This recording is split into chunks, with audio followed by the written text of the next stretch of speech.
Hi, Jen. In the wake of the draft Supreme Court decision, Texas Governor Abbott indicated that Texas may seek to overturn the 1982 Supreme Court decision that found that states were required to offer free public education to all students, including the children of undocumented immigrants. Does the White House have any response to those comments from Abbott? Well, that's Ultra MAGA right there, the President talked about yesterday. We're talking about, just to restate that, denying public education to kids, including immigrants to this country. I mean, that is not a mainstream point of view. What I will tell you, as the President has looked at and reviewed, since you referenced the draft opinion, and he's talked about this a little bit, but just to build this out a little bit more for you.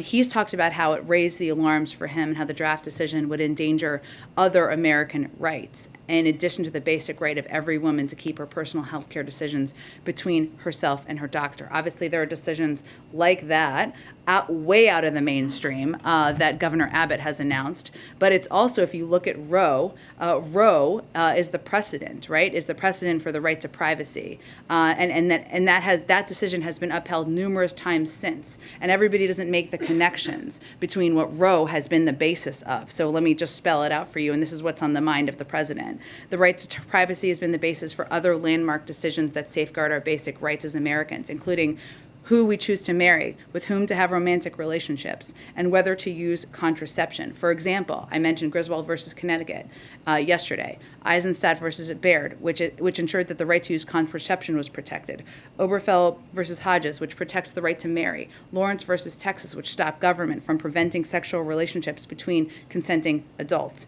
The basis for the draft decision would cut against decades of precedent and throw millions of lives into turmoil. And when he talks about this, and when he talks about privacy, and when he goes back and talks about the fight against Bork, he's talking about this as a precedent for a lot of these decisions that have enormous impacts on people's lives. Go ahead.